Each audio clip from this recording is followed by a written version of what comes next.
Amén. Bueno, hermanos, vamos a leer la palabra del Señor en Apocalipsis, capítulo 20. Les pido que activen ahí el modo máxima concentración junto con el modo lleno del Espíritu Santo. Y vamos a leer lo que la palabra del Señor nos dice. Apocalipsis capítulo 20, versículos del 1 al 10. Dice así la palabra del Señor. Vi a un ángel que descendía del cielo con la llave del abismo y una gran cadena en la mano, y prendió al dragón, la serpiente antigua, que es el diablo y Satanás, y lo ató por 1000 años. Y lo arrojó al abismo, y lo encerró y puso sus sellos sobre él, para que no engañase más a las naciones, hasta que fuesen cumplidos 1000 años. Y después de esto, debe ser desatado por un poco de tiempo. Y vi tronos, y se sentaron sobre ellos los que recibieron facultad de juzgar. Y vi las almas de los decapitados por causa del testimonio de Jesús y por la palabra de Dios, los que no habían adorado a la bestia ni a su imagen, y que no recibieron la marca en sus frentes ni en sus manos, y vivieron y reinaron con Cristo 1000 años. Pero los otros muertos no volvieron a vivir hasta que se cumplieron 1000 años. Esta es la primera resurrección. Bienaventurado y santo el que tiene parte en la primera resurrección. La segunda muerte no tiene potestad sobre estos, sino que serán sacerdotes de Dios y de Cristo, y reinarán con él 1000 años. Cuando los 1000 años se cumplan, Satanás será suelto de su prisión y saldrá a engañar a las naciones que están en los 4 ángulos de la tierra, a Gog y a Magog, a fin de reunirlos para la batalla, el número de los cuales es como la arena del mar. Y subieron sobre la anchura de la tierra y rodearon el campamento de los santos, Gad amada. Y de Dios descendió fuego del cielo y los consumió. Y el diablo que los engañaba fue lanzado en el lago de fuego y azufre, donde estaban la bestia y el falso profeta, y serán atormentados día y noche por los siglos de los siglos. Amén. Vamos a orar al Señor. Señor, en esta hora te rogamos que nos bendigas a través de tu palabra. Señor, abre nuestros ojos, abre nuestros corazones para poder atesorar tu palabra y para poder comprometernos, Señor, a hacer tu palabra en nuestra vida diaria. Te pido que nos llenes de tu espíritu, oh Señor, y que nos ayudes a poder andar en tus caminos. Señor, ¿qué más podemos pedirte en esta hora? Por favor, te imploramos que tú impactes nuestro corazón y que no salgamos de acá indiferentes, sino que tu palabra pueda hacer una transformación real y verdadera en nuestras vidas que tanto lo necesitan. A ti te rogamos que estés con nosotros y que nos guíes en todo. En el nombre de Jesús. Amén y amén. Bueno, en nuestro sermón pasado acerca del milenio, estuvimos explorando de forma general las diversas posiciones escatológicas que giran en torno a lo que encontramos en Apocalipsis capítulo 20. Aquí quiero hacer un pequeño resumen. Hablábamos en primer lugar de la posición premilenial dispensacional. Quienes creen que el milenio es literal, es un reinado literal de 1000 años, ellos piensan que la venida del Señor ocurre después del rapto secreto y la gran tribulación. Para ellos, Israel y la iglesia son distintos, teniendo un plan para cada uno. Hay un plan para Israel y un plan para la iglesia. El ánimo de esta posición es pesimista porque ellos plantean que la iglesia termina en una gran apostasía al final de los tiempos. Tenemos la otra postura, que es el premilenialismo histórico o clásico. Ellos piensan que el milenio ocurre después de la venida del Señor. Ellos plantean, al igual que el premilenialismo dispensacional, que el milenio es un reino político mundial en la tierra durante 1000 años. Para ellos la venida del Señor ocurre después de la gran tribulación, y a diferencia de la primera postura que acabo de decir, ellos no separan el rapto de la venida del Señor. Para ellos es un mismo evento, ocurriendo en el mismo momento. Ellos, a diferencia del dispensacionalismo, ellos creen que la iglesia es el nuevo Israel, es decir, un solo pueblo. El ánimo de esta postura es pesimista. La iglesia se corrompe a medida que el mal aumenta. Tenemos también el postmilenialismo. Ellos no piensan que el milenio es literal. Ellos también, al igual que nosotros, piensan en un milenio simbólico, y una de las grandes diferencias que tenemos con ellos es que ellos hablan de una edad de oro de la iglesia aquí en la tierra. Ellos piensan que gradualmente el sufrimiento debería ir deteniéndose antes de que Cristo regrese, y ellos esperan una edad de oro de justicia en la tierra, donde vemos a la iglesia tomando el control de los gobiernos, vemos una sociedad totalmente transformada por el Evangelio. Y está nuestra posición, la posición amilenial, ¿ya? Esto es a grandes rasgos lo que cada posición plantea. Es decir, que la posición que es más nueva es la dispensacional. Las demás las podemos localizar desde muy temprano en la era de la Iglesia del Nuevo Testamento. Acuérdense también que entender quién es Israel es muy importante para evitar vivir los últimos días mirando a una nación en lugar de mirar a Cristo.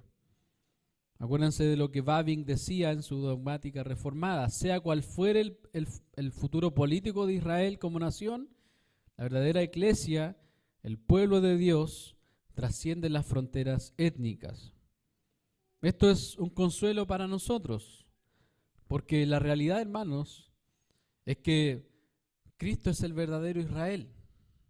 Acuérdense que en el Antiguo Testamento vemos muchas figuras de lo que es Israel. Y en una de esas figuras se mencionaba a que Israel era una vid. Entonces, cuando Cristo viene, cuando Cristo llega, Él dice: yo soy la vid verdadera, yo soy el verdadero Israel. Por ende, lo que vimos en el Antiguo Testamento, vemos una sombra de lo que iba a venir en Cristo. Y como ahora estamos unidos a Cristo por lo que ha hecho por nosotros, nosotros somos el Israel de Dios. Efesios 2, del 11 al 13, miren lo que dice la palabra del Señor aquí. Por tanto, acordaos de que en otro tiempo vosotros, los gentiles en cuanto a la carne, erais llamados incircuncisión por la llamada circuncisión hecha con mano en la carne. En aquel tiempo estabais sin Cristo, alejados de la ciudadanía de Israel y ajenos a los pactos de la promesa, sin esperanza y sin Dios en el mundo. Pero ahora en Cristo Jesús, vosotros que en otro tiempo estabais lejos, habéis sido hechos cercanos por la sangre de Cristo. ¿Somos israelitas nosotros? ¿Somos israelitas o no? ¿Qué dicen? Del Israel espiritual, obviamente. No voy a ir a Israel ahora Yo soy israelita, no le vamos a decir, obviamente. No tenemos la visa, no tenemos el pasaporte, el DNI que usen allá. Pero nosotros, como dice el texto, estamos alejados de la ciudadanía de Israel, y no está hablando del Israel étnico, del Israel como nación, sino que está hablando del pueblo de Dios, que trasciende la frontera, trasciende las etnias. Ese es el Israel de Dios. Esto es lo que el Señor ha hecho por nosotros. Él nos vino a rescatar, nos acercó a Él, y también, como hablamos anteriormente, ató al diablo y nos dio la victoria sobre el reino de las tinieblas. Ahora tenemos esperanza que en estos tiempos de tribulación y debilidad, Dios nos hace más que vencedores, porque como dice Romanos 8:28, ¿quién nos separará del amor de Cristo? ¿Tribulación o angustia o persecución o hambre o desnudez o peligro o espada? Hoy vamos a concluir hablando acerca del milenio, y con la ayuda del Señor vamos a ir avanzando a los sermones finales de esta serie de Fundamentos, ¿ya?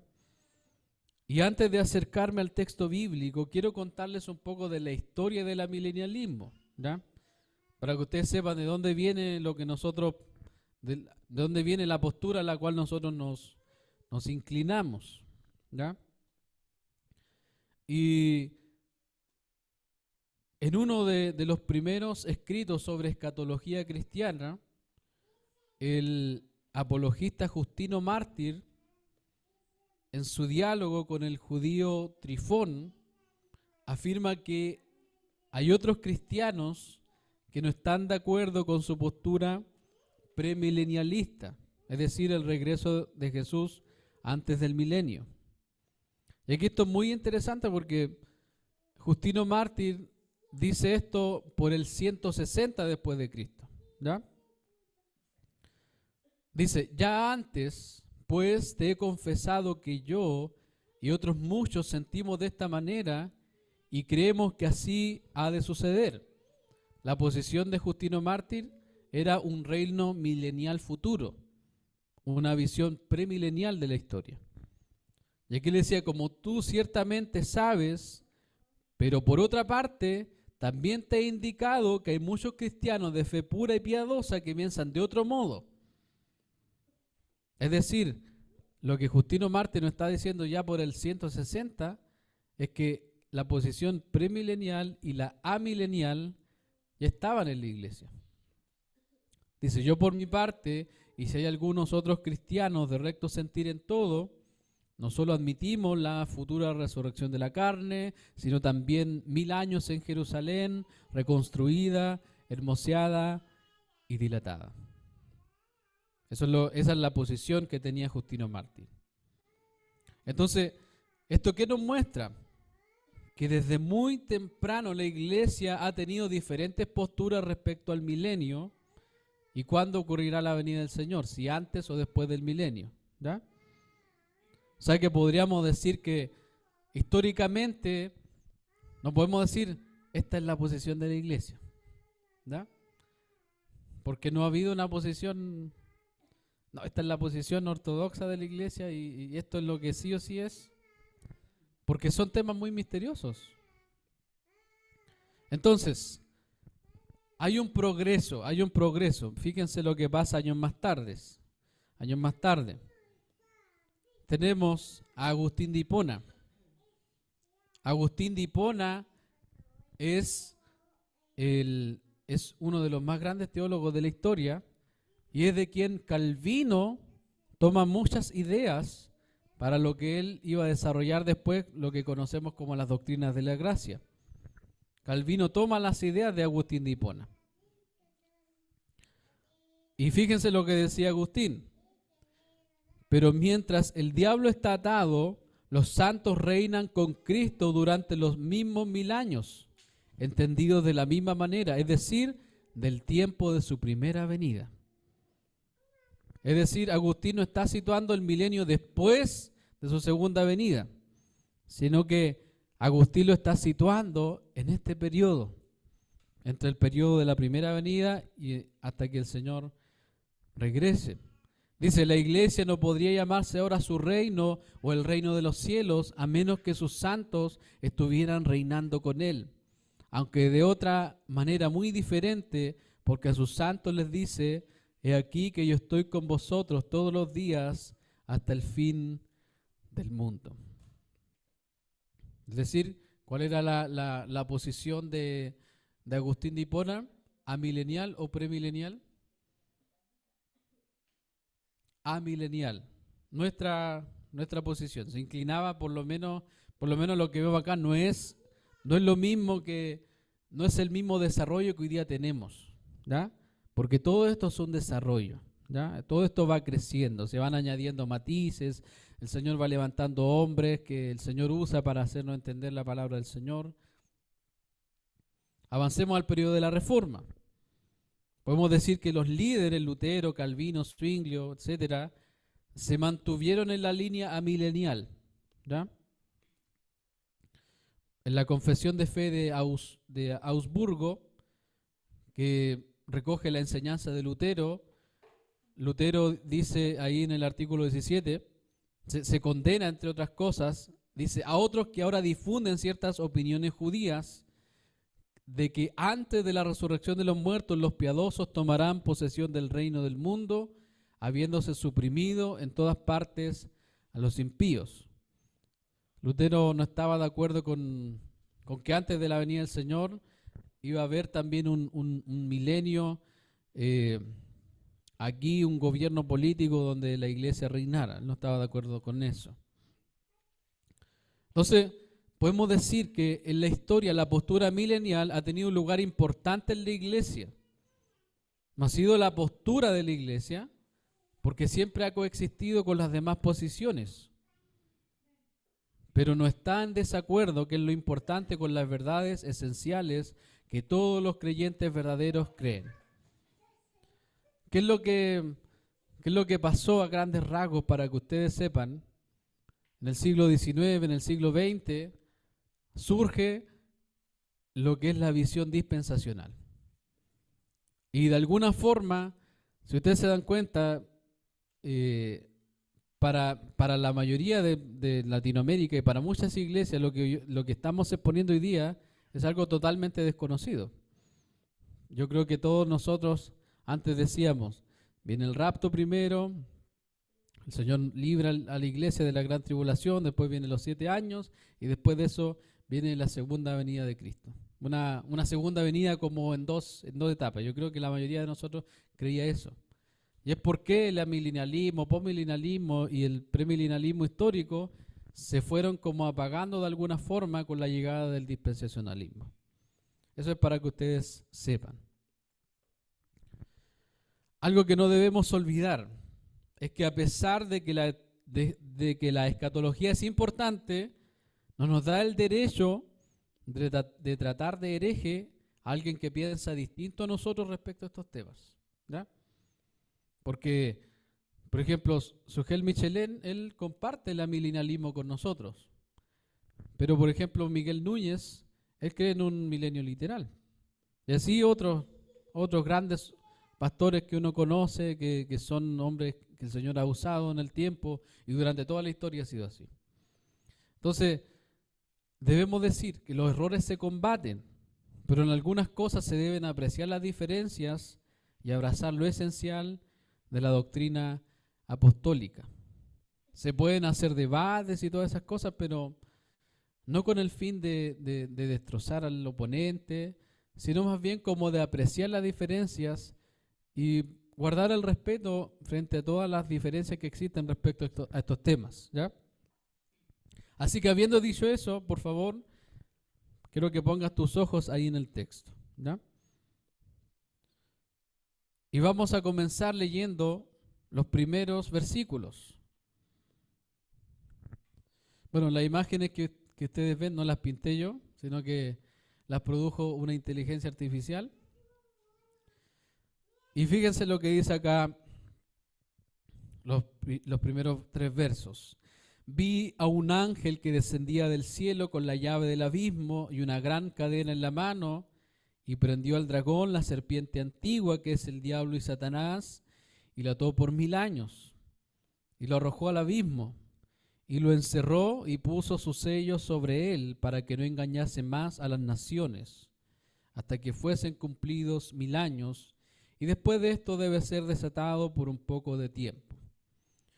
Nuestro sermón anterior podemos decir que llegamos hasta la primera parte del verso 3, donde vimos que Cristo en su primera venida ató a Satanás. Aquí en Lucas capítulo 11, versículos del 20 al 22, dice: mas si por el dedo de Dios echo yo fuera a los demonios, ciertamente el reino de Dios ha llegado a vosotros. Cuando el hombre fuerte armado guarda su palacio, en paz está lo que posee. Pero cuando viene otro más fuerte que él y le vence, le quita todas sus armas en que confiaba y reparte el botín. Anthony Joequema señala: la atadura o el encadenamiento de Satanás que se describe en Apocalipsis 20 del 1 al 3 significa, por lo tanto, que durante la era del Evangelio en la que ahora vivimos, la influencia de Satanás, aunque ciertamente no aniquilada, está restringida de tal manera que no puede impedir la difusión del Evangelio por las naciones del mundo. Por eso podemos decir que Jesús fue atando y desarmando el imperio del diablo durante todo su ministerio, y el golpe letal y decisivo es dado en la cruz del Calvario. Acompáñenme a Hebreos, capítulo 2, versículos del 14 al 15.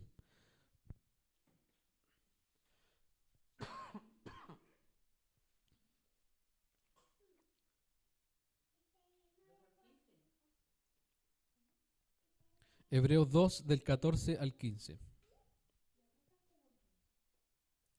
Dice: así que, por cuanto los hijos participaron de carne y sangre, él también participó de lo mismo, para destruir por medio de la muerte al que tenía el imperio de la muerte, esto es, al diablo, y librar a todos los que por el temor de la muerte estaban durante toda la vida sujetos a servidumbre. Si ustedes se dan cuenta, hay muchas películas donde el héroe tiene que morir para poder salvar, ¿cierto?, a su familia o a una nación o a lo que sea. Entonces, en la historia de redención, nuestro Señor, para destruir al que tenía el imperio de la muerte, es decir, al diablo, ¿qué tuvo que hacer? Morir. Morir. Él murió realmente. Pero al tercer día resucitó, no se quedó ahí en la tumba. Entonces, al mirar la cruz, podemos quizás mirar superficialmente y ver a un Jesús moribundo e indefenso, ¿cierto? Nosotros no queremos un héroe así, a nosotros no nos gustan ese tipo de héroes, ¿cierto? Por ejemplo, hace unos meses atrás leía acerca de algunos actores, por ejemplo, de la saga de Rápido y Furioso, el Vin Diesel, La Roca igual. Ellos decían que por contrato ellos no pueden recibir una cierta cantidad de golpes, ellos no pueden verse indefensos en una película. Entonces es paradójico, ¿cierto? Entonces nuestra naturaleza no acepta un héroe indefenso, no acepta un héroe moribundo. Pero en la lógica de Dios las cosas funcionan diferente. Porque, ¿qué es lo que decía la gente cuando veía a Jesús en la cruz? Salvó a otros y no puede salvarse. Pero lo que ellos no entendían es que lo débil de Dios es más fuerte que los hombres. Lo necio de Dios, dice la Escritura, es más sabio que los hombres. Entonces, cuando uno se ve quizás en su peor momento, en su momento de mayor sufrimiento, y tú dices, ¿quién me puede salvar ahora? Es cuando el Señor está trabajando más en nuestra vida. Así funciona el Evangelio. No es cuando estamos en la cima, cuando todo está bien, sino que es en el sufrimiento donde el Señor se glorifica en nuestras vidas. La cruz vergonzosa y ensangrentada es la esperanza de que un día obtendremos de nuestro Rey vencedor la victoria final sobre Satanás y todos sus ángeles. Lo que nos va a dar la victoria no es una imagen de Jesús bajando con una espada. Uno de los que han visto las películas de superhéroes, ¿cierto? Tenemos entradas épicas a Thor, por ejemplo, entrando con el rayo y su martillo. Pero lo que nos va a recordar a nosotros que el Señor nos va a dar la victoria no es una escena así, sino que es una escena de una cruz vergonzosa y humillante.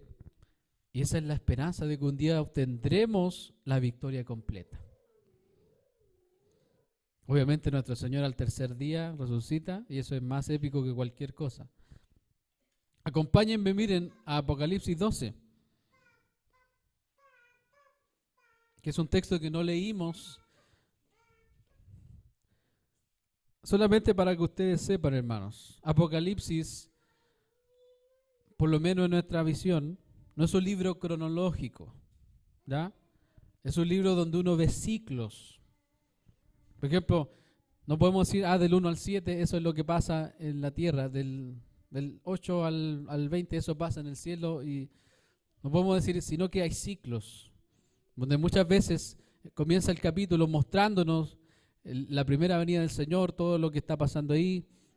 Otras veces nos vemos en el cielo, y así, hay ciclos que van ocurriendo. Eso lo vamos a profundizar un poco en el próximo sermón. Fíjense lo que dice Apocalipsis 12 del 7 al 9. Esto es tremendo, hermano, porque estas son joyas que no nos aparecen en las redes sociales. Apocalipsis 12 del 7 al 9 dice: después hubo una gran batalla en el cielo. Miguel y sus ángeles luchaban contra el dragón. ¿Quién es el dragón? El diablo, ¿cierto? Y luchaban el dragón y sus ángeles, pero no prevalecieron, ni se halló ya lugar para ellos en el cielo. ¿Y qué dice? Y fue lanzado el gran dragón, la serpiente antigua, que se llama Diablo y Satanás, el cual engaña al mundo entero, fue arrojado a la tierra y sus ángeles fueron arrojados con él. Estos textos, ¿qué nos están mostrando? ¿Qué creen ustedes que nos están mostrando este texto? ¿Lo que va a pasar al final o lo que pasó cuando vino Cristo en su primera venida? ¿Qué dicen ustedes? No sé si se acuerdan por ahí un texto que hablaba de que Jesús veía caer a Satanás del cielo como un rayo, ¿cierto?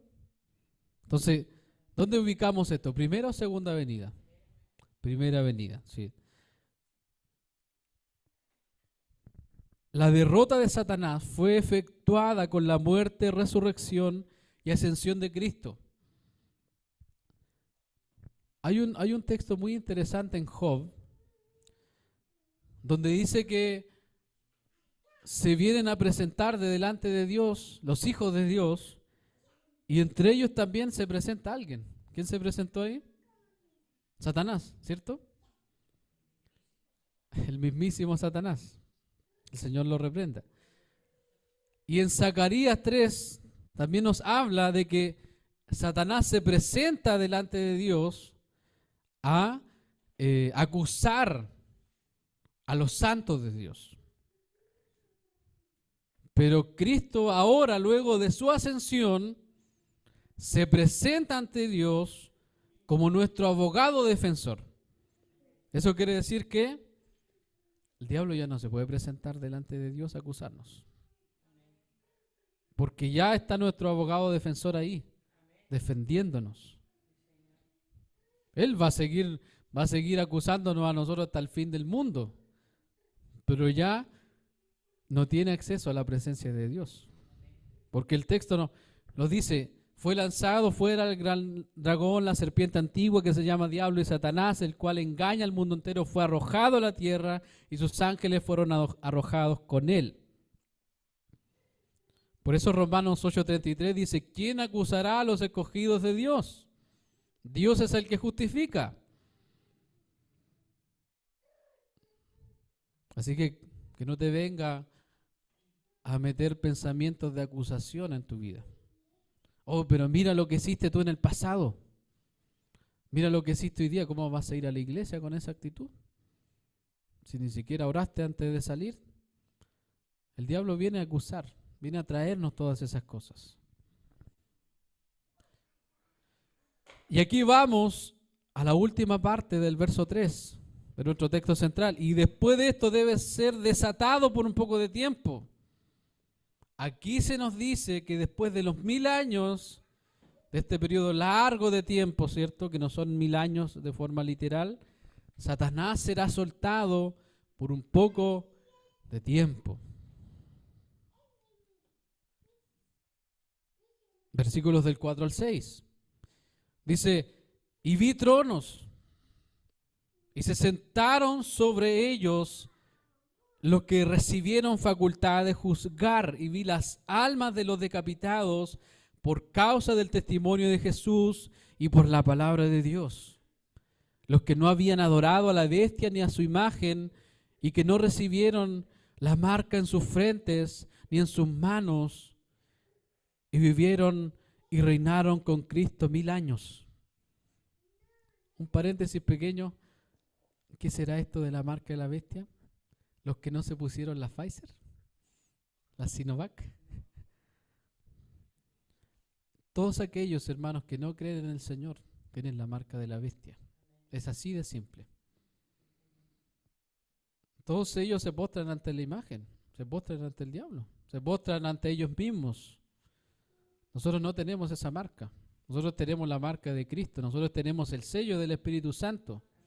Acuérdense que uno de los símbolos que representa la iglesia, dijimos que eran los 144,000 sellados que tienen una marca en su frente. No es una marca literal, sino que es la marca de que pertenecemos al Señor.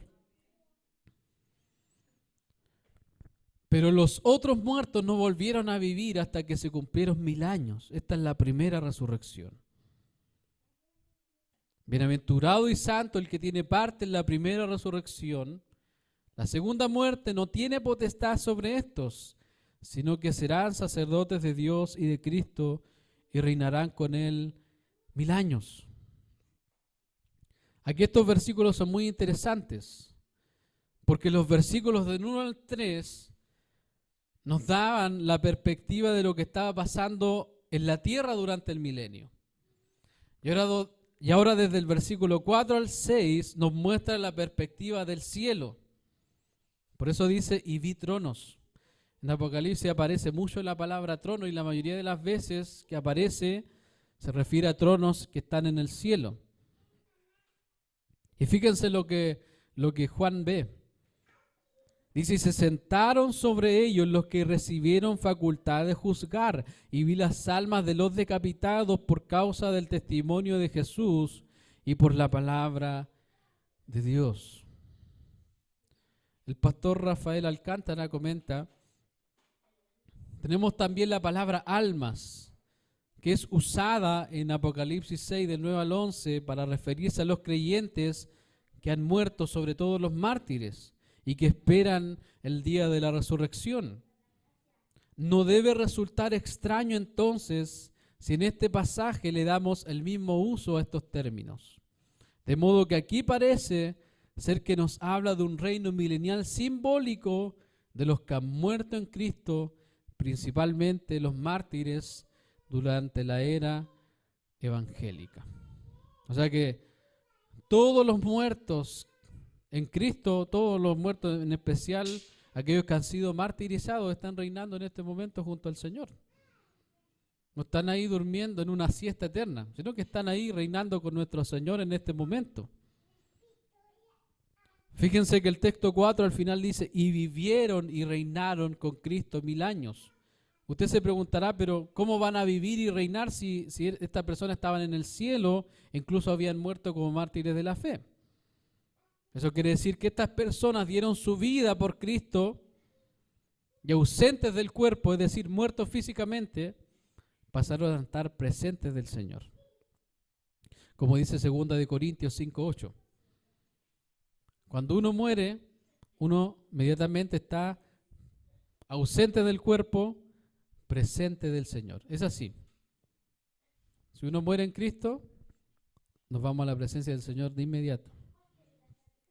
El cuerpo tiene que esperar, ¿cierto?, la transformación completa. Pero hay un reinado que está ocurriendo en este momento. ¿Ya?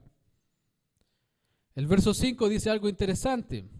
Pero los otros muertos no volvieron a vivir hasta que se cumplieron 1000 años. Esta es la primera resurrección. Estos otros muertos son aquellos que mueren sin fe, que no vuelven a la vida. Es decir, no van a la presencia del Señor como los otros muertos en Cristo del verso anterior. Los incrédulos tienen un destino fatal, como dice el verso 6. Fíjense lo que dice el versículo 6. Bienaventurado y santo el que tiene parte en la primera resurrección. La primera resurrección se refiere a haber muerto en Cristo y experimentado el paso a la presencia del Señor. Esa es la primera resurrección. La segunda muerte no tiene potestad sobre estos, sino que serán sacerdotes de Dios y de Cristo y reinarán con Él 1000 años. La segunda muerte es el castigo eterno de todos aquellos que rechazan a Cristo. Lo que nosotros entendemos como una figura, como algo en el cielo, la mayoría de las otras posturas lo entienden como algo que ocurre en la tierra, ¿ya?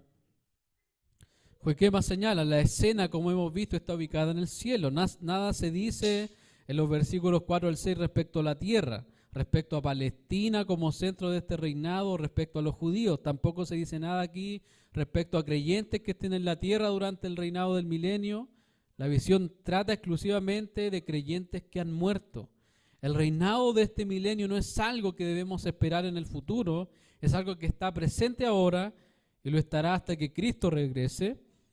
De allí que el término milenio realizado sea una apta descripción del punto de vista aquí defendido.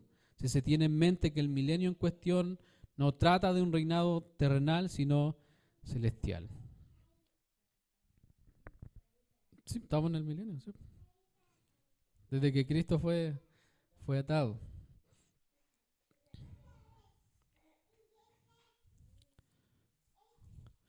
Fíjense lo que dice versículo 7 en adelante. Cuando los 1000 años se cumplan, Satanás será suelto de su prisión y saldrá a engañar a las naciones que están en los 4 ángulos de la tierra, a Gog y a Magog, a fin de reunirlos para la batalla, el número de los cuales es como la arena del mar, y subieron sobre la anchura de la tierra y rodearon el campamento de los santos y la ciudad amada. Y de Dios descendió fuego del cielo y los consumió. Y el diablo que los engañaba fue lanzado en el lago de fuego y azufre, donde estaban la bestia y el falso profeta. Y serán atormentados día y noche por los siglos de los siglos.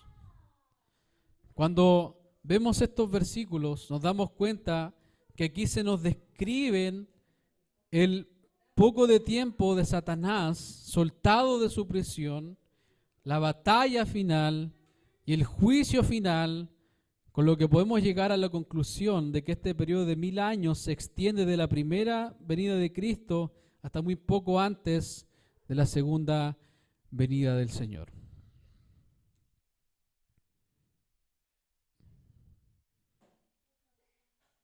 De aquí fíjense en este esquema que nos ayuda mucho a comprender lo que aprendimos hace sermones pasados, ¿ya? Aquí tenemos un esquema bien sencillo, ¿ya? Tenemos, por una parte, la primera venida del Señor, ¿ya? Apocalipsis 20, del 1 al 3, Satanás es atado. Y tenemos hasta la segunda venida de Cristo y el juicio final, la era del Evangelio en la que nosotros estamos ahora. Esta era del Evangelio, ¿cierto?, es acompañada de tribulación. Tenemos el milenio simbólico. Y ahí ustedes pueden ver de alguna forma cómo se divide el capítulo 20 de Apocalipsis, ¿ya? Para que ustedes sepan. Si ustedes leen el Apocalipsis 20 de forma completa, pueden darse cuenta de que es un recorrido desde la primera venida de Cristo hasta el juicio final. Miren, solamente considerando el versículo 15 dice, y el que no se halló inscrito en el libro de la vida fue lanzado al lago de fuego. Es decir, que vemos un panorama desde la primera venida de Cristo hasta el juicio final. ¿Se acuerdan lo que vimos hace unos domingos atrás? El ya, pero todavía. El ya, pero todavía no. Creo que este esquema puede resumir muy bien lo que nosotros creemos de las últimas cosas. Les pregunto yo, ¿nuestro Señor Jesús está reinando ahora? ¿Sí? ¿Cierto? Él es el Señor sobre todas las cosas, pero su reino no se ha consumado. Por eso es que, ¿cuál es una de las frases de la oración del Padre Nuestro? Venga tu reino. Su reino está viniendo. Su reino crece en el corazón de las personas, cambia vidas, ciudades, y por medio de la proclamación del Evangelio, Dios y la expansión de la iglesia, Él establece su reino en el mundo. Nuestra confesión es aleluya, porque el Señor nuestro Dios Todopoderoso reina, pero también decimos, ven Señor Jesús. Marcos capítulo 10, acompáñenme a Marcos capítulo 10, versículos del 29 al 30.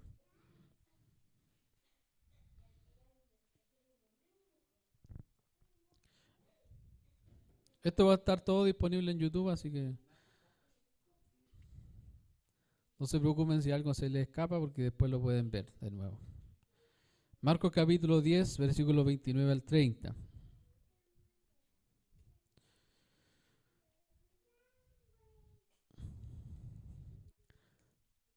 En los evangelios, en el Nuevo Testamento, hay un lenguaje bien particular. Y aquí el Señor respondió Jesús y dijo, de cierto os digo que no hay ninguno que haya dejado casa, o hermanos, o hermanas, o padre, o madre, o mujer, o hijos, o tierras por causa de mí y del Evangelio, que no reciba 100 veces más ahora en este tiempo casas, hermanos, hermanas, madres, hijos y tierras con persecuciones, y en el siglo venidero, ¿qué cosa? La vida eterna. Aquí, si ustedes se dan cuenta, en rojo está lo que yo puse aquí en el esquema como siglo venidero. ¿Ya? Estamos ahora en este siglo presente. No me refiero a 100 años, ¿ya? Sino que así la Escritura nos muestra la división que existe. Siglo presente y siglo venidero. La era venidera es todo lo que ocurre después de que el Señor viene a establecer su reino, a consumar su reino. El amilenialismo nos plantea esa idea del siglo presente y el siglo venidero. Este tiempo está marcado por dos cosas principales: tribulación y proclamación del Evangelio. Joaquema dice, una razón por que Cristo no ha regresado aún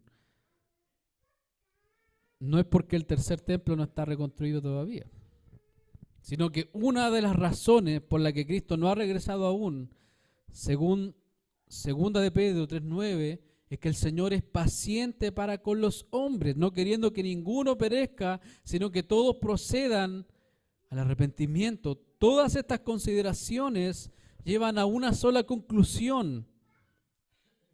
La actividad misionera de la iglesia es la actividad característica de esta era entre la primera y segunda venida de Cristo. Si hay algo que es clave en esta era, es la expansión del Evangelio, hermanos. ¿Está expandiendo usted el Evangelio? Donde quiera que usted va, en su trabajo, en su casa, en su barrio.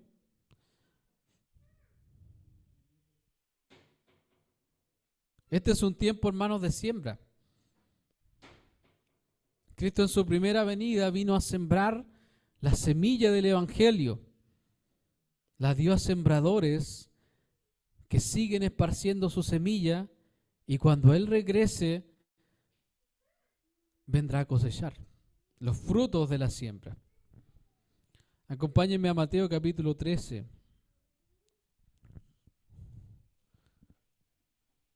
Mateo capítulo 13, versículos 36 al 43.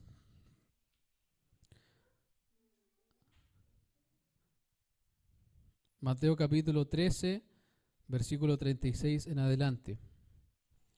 Recuerden siempre estos conceptos. Ya, pero todavía no. Siglo presente y siglo venidero. Tiempo de siembra y tiempo de cosecha. Versículo 36. Mateo 13, 36 dice: Entonces, despedida la gente, entró Jesús en la casa.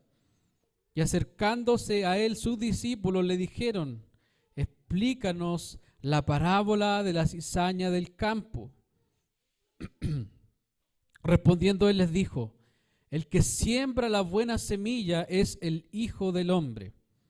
El campo es el mundo, las buenas semillas son los hijos del reino y las cizañas son los hijos del malo. El enemigo que la sembró es el diablo. La siega es el fin de ¿qué? El fin del siglo. Fin del siglo es igual a segunda venida de Cristo, juicio final, el fin del siglo. La siega, la cosecha es el fin del siglo, y los segadores son los ángeles. De manera que como se arranca la cizaña y se quema en el fuego, así será en el fin de este siglo. Enviará el Hijo del Hombre a sus ángeles y recogerán de su reino a todos los que le sirven de tropiezo y a los que hacen iniquidad. Fíjense lo que dice el Señor ahí: recogerán de su reino. Porque el Señor está reinando y reinará por siempre. Y Él nos está hablando ahora de la consumación de su reino. Dice: y recogerán de su reino a todos los que sirven de tropiezo y a los que hacen iniquidad, y los echarán en el horno de fuego. Allí será el lloro y el crujir de dientes. ¿Alguna vez te has puesto a pensar en ese día? ¿Se acuerdan del terremoto del 27F? ¿Ustedes escucharon gente llorar ese día? Yo igual me acuerdo. Gente cristiana llorando, ¿cierto? Orando. Bueno, muchos van a desear volver al 27F en el día del juicio. Porque el día del juicio final, hermanos, toda la tierra va a llorar. Muchos van a llorar. Y los que no lloren van a crujir los dientes por el terror de haber rechazado a Cristo, de haber rechazado la única esperanza de salvación. Pero fíjense lo que dice el verso 43.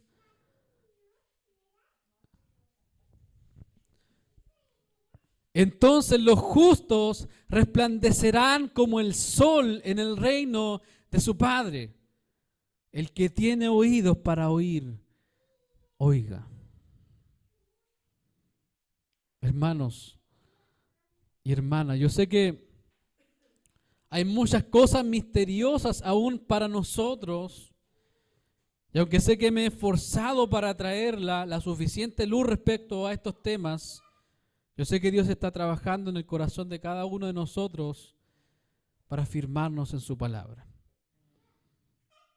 Aunque yo sé que aún no hemos llegado a profundizar la segunda venida del Señor y las señales que le anteceden, quiero que recuerdes que en este tiempo nuestro Señor Jesús, quien dio su vida, resucitó y ascendió a los cielos, reina sobre todas las cosas.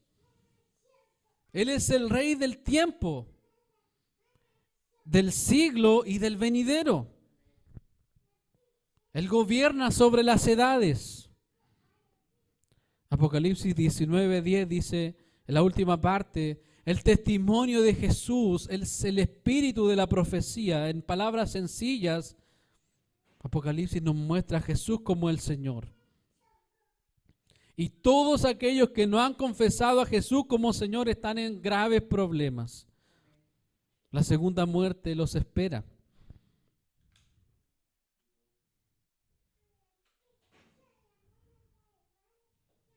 ¿Y qué de nosotros, hermanos? ¿De qué nos sirve esto? ¿De qué nos sirve el amilenialismo? ¿De qué nos sirve todas estas cosas que estamos viendo ya para entender un esquema?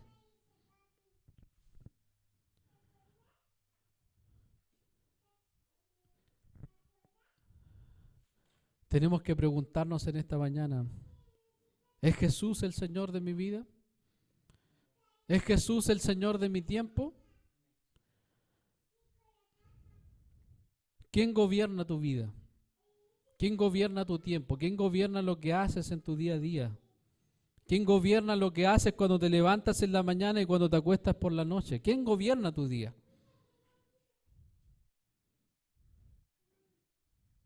¿Lo gobiernas tú o lo gobierna el Señor?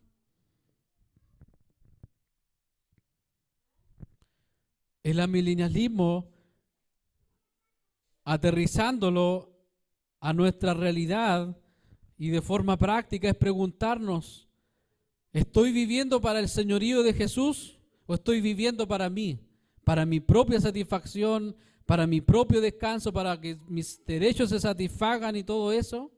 ¿O estoy viviendo para la gloria de Dios y el beneficio de otros? Eso nos pregunta el Señor a través de lo que estamos hoy día aprendiendo. Si estamos viviendo lejos de nuestro Señor, les aseguro que Jesús va a ir tras nosotros. Jesús tiene un parecido a ese príncipe azul de los cuentos. Él va por nosotros donde quiera que nosotros estemos, en la torre más alta quizás, y va por nosotros, y como sea nos cautiva y nos vuelve a su trono de gracia y de amor. ¿Tú crees que nuestro esposo nos va a permitir que nos entretengamos tanto tiempo en este mundo?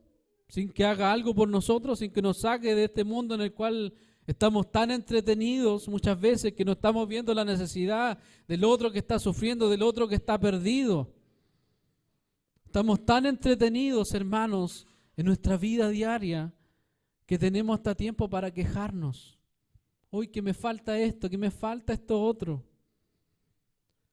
Cada queja, hermanos, es una queja contra Dios, contra el Señor de todas las cosas. El amilenialismo golpea y confronta nuestro egoísmo y nuestro orgullo y nos dice, ¿de qué te preocupas? ¿De qué te afanas? Si el Señor tiene el control de todas las cosas, el Señor tiene el control de la educación de tu hijo, el Señor tiene el control de tus finanzas, de tu futuro, dónde vas a caer muerto. Hermano, el Señor tiene el control de todas las cosas. No somos dueños de nuestra vida. ¿De qué te preocupas del mañana? Decimos, Señor, tú eres soberano, tú gobiernas sobre todo y